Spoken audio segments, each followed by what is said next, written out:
नमस्कार। कभी सोचा है कि जिंदगी के सबसे बड़े सबक कहाँ मिलते हैं? कभी कभी सबसे अजीब जगहों पर, जैसे मान लीजिए कबाड़ के ढेर में। आज हम एक ऐसी ही कहानी सुनेंगे, एक गुरु और उनके शिष्य की। एक कहानी जो हमें सिखाएगी कि जिंदगी में कभी कभी सबसे जरूरी काम होता है चीजों को जाने देना। तो सवाल यही है ना कि भाई, एक कबाड़ का ढेर, उससे एक आध्यात्मिक गुरु क्या सिखा सकता है?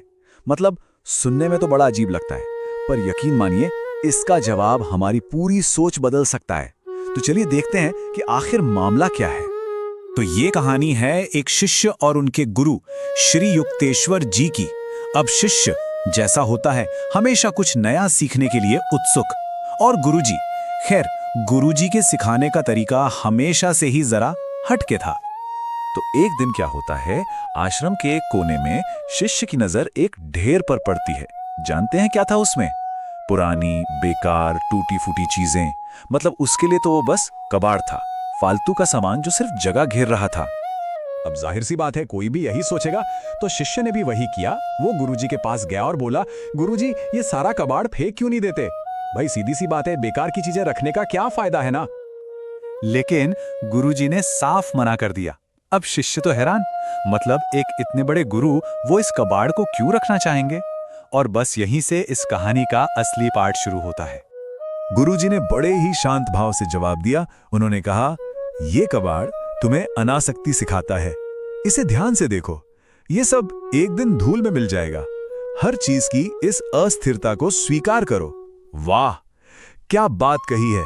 सोचिए जरा, एक झटके में गुरुजी ने उस बेकार से कबाड़ के ढेर को एक टीचर बना दिया। तो ये अनासक्ति आखिर है क्या? देखिए, इसका मतलब ये नहीं कि आप चीजों को एंजॉय करना छोड़ दें, नहीं, बिल्कुल नहीं। इसका मतलब है चीजों का आनंद लो, लेकिन उनके खो जाने का डर अपने ऊपर हावी मत होने दो। ये एक प्रैक्टिस है। किसी भी चीज से इतना भी मत जुड़ जाओ कि उसके जाने के डर से ही आपकी जिंदगी चले। और यहीं पर हमें एक बहुत जरूरी बात समझनी है। असली सबक उस कबाड़ के बारे में था ही नहीं। अरे वो तो बस एक सिंबल था, एक आईना था, जो हमें जिंदगी की एक बहुत बड़ी सच्चाई दिखा रहा था। वो सच्चाई ये है कि इस दुनिया में कुछ भी परमानेंट नहीं है, सब कुछ टेम्पररी है। वो चीजें जिन्हें हम कितना संभाल संभाल कर रखते हैं, वो जॉब टाइटल्स जिनके लिए हम दिन रात एक कर देते हैं, यहाँ तक कि हमारे रिश्ते, सब कुछ वक्त के साथ बदल जाता है। कुछ भी हमेशा के लिए नहीं रहता। तो फिर हमारे पास दो रास्ते बचते हैं ना। एक रास्ता है हर चीज को जोर से कसकर पकड़े रहने का, जिसका नतीजा क्या होता है? सिर्फ टेंशन और बोझ।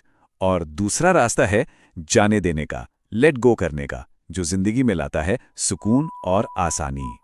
अब चुनाव तो ज्यादा मुश्किल नहीं लगता, क्यों? और सच तो यह है कि जैसे ही हम चीजों से थोड़ा कम चिपकना शुरू करते हैं ना, जिंदगी अपने आप आसान और हल्की लगने लगती है। सारा बोझ उतर जाता है और हम सच में आजाद महसूस करते हैं। और आखिर में बस एक बात याद रखने वाली है, जिंदगी बहुत छोटी है, इसे बोझ के साथ क्यों जीना, है ना? तो गुरु की ये कहानी हमें एक बहुत ही गहरे सवाल के साथ छोड़ जाती है। और वो सवाल ये है कि हमारी जिंदगी में असल में सच में जरूरी क्या है? इस पे जरा